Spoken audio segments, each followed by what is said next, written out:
Quand on pense à une analyse médicale, on imagine souvent juste un résultat, un chiffre sur un papier. Mais en réalité, derrière ça, il y a tout un voyage, un processus hyper précis où chaque détail compte. Aujourd'hui, on va explorer les coulisses de ce parcours, qui est absolument essentiel pour notre santé. Et cette image de l'iceberg, elle est parfaite. Parce que sous la surface, il y a un monde invisible. Et le plus fou, c'est que les tout premiers moments, bien avant que l'échantillon n'arrive au labo, sont les plus importants. Une petite erreur au début, et bien même la meilleure machine au monde ne pourra rien faire. Le résultat sera forcément faussé. Alors, on va suivre ce parcours ensemble. Voici le plan de route. On va suivre l'échantillon de A à Z, du prélèvement jusqu'à l'analyse, en passant par toutes les étapes clés. Allez, c'est parti. On commence par le début, la grande image. Tout ce parcours, de la demande du médecin jusqu'au résultat final, eh bien, il est découpé en 3 grandes phases. C'est une sorte de chorégraphie universelle pour s'assurer que tout soit parfait. D'abord, on a la phase pré-analytique. C'est tout ce qui se passe avant que l'échantillon n'arrive au laboratoire. Ensuite, la phase analytique, là c'est le labo qui bosse. Et pour finir, la phase post-analytique. On valide, on interprète et on communique le résultat. Mais attention, le truc le plus dingue, c'est que près de 70% des erreurs, eh bien, elles n'ont pas lieu dans le labo avec les machines. Non, elles se produisent juste ici, dans la toute première phase. Et c'est justement pour ça qu'on va zoomer sur le cœur de cette première étape, le prélèvement lui-même. C'est vraiment la première pierre de tout le diagnostic.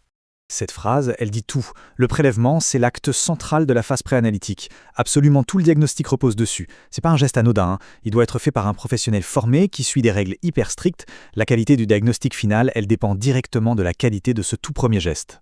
Et qui dit qualité dit forcément sécurité. On parle ici des précautions standards. C'est un ensemble de règles de base pour protéger tout le monde. Le patient, le soignant et bien sûr l'échantillon. La base de la base, le point de départ de tout, c'est l'hygiène des mains. C'est la première barrière. C'est simple. Si les mains n'ont pas l'air sales, une friction avec du gel hydroalcoolique, ça suffit. Par contre, si elles sont visiblement souillées, là c'est le lavage à l'eau et au savon, c'est obligatoire. Ensuite, on a l'équipement de protection, la blouse, le masque, les lunettes. Mais le point crucial, la règle d'or, c'est pour les gants. C'est la règle du 1-1-1. Une seule paire de gants pour un seul geste et pour un seul patient. C'est une règle non négociable pour éviter toute contamination. Et évidemment, il y a la gestion des objets dangereux. Une aiguille, un scalpel, tout ce qui pique ou coupe doit être jeté immédiatement après usage dans une boîte spéciale super résistante. Et surtout, la règle qu'on martèle à tous les soignants, on ne recapuchonne jamais une aiguille. Jamais. C'est une des causes principales d'accidents. Ok, maintenant qu'on a posé le cadre de la sécurité, voyons ce qui fait un prélèvement parfait. On peut résumer ça avec la règle des 3 bons. Le bon moment, le bon endroit et la bonne quantité. Le premier, bon, le bon moment. Ça a l'air simple dit comme ça, non? Et pourtant, c'est une vraie décision stratégique. Par exemple, si on pense à une infection, à votre avis, c'est quand le moment idéal pour faire le prélèvement? La réponse est super importante pour la suite. L'idéal, c'est de faire le prélèvement avant de démarrer le moindre traitement antibiotique. Logique, pour pas fausser les résultats. Après, ça dépend du prélèvement. Pour des crachats, par exemple, on préfère le matin à jeun pour avoir les sécrétions de la nuit. Pour les urines, ce sont les toutes premières du matin, les plus concentrées, qui donnent le plus d'infos. Pour bien voir l'importance du timing, prenons un cas pratique. La fièvre, typhoïde.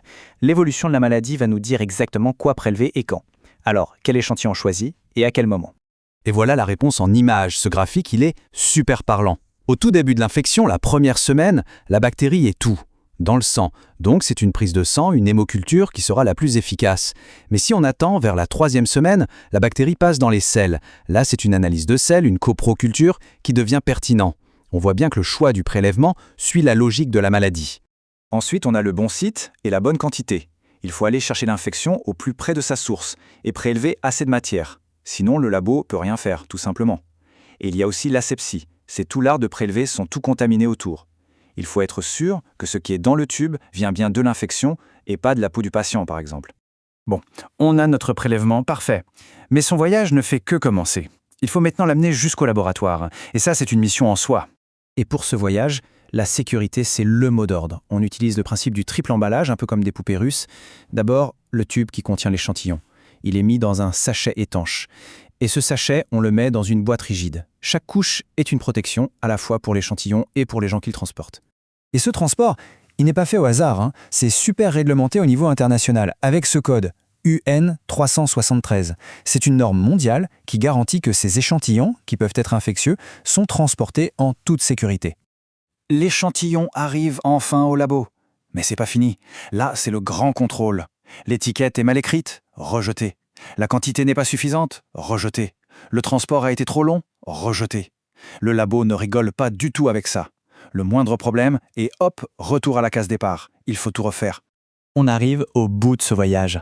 C'est le moment de tout rassembler pour bien comprendre pourquoi chaque petit détail a une importance énorme. Ce tableau résume bien le truc pour quelques prélèvements très courants.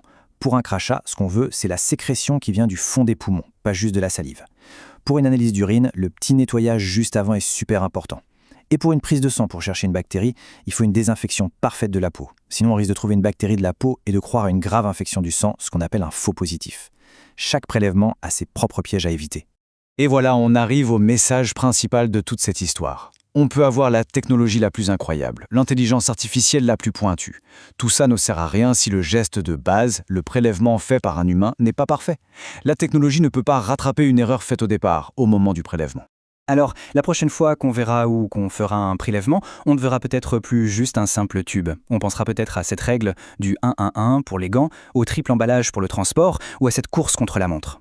De toutes ces étapes cachées qu'on vient de voir, laquelle vous marquera le plus? Merci d'avoir suivi ce décryptage.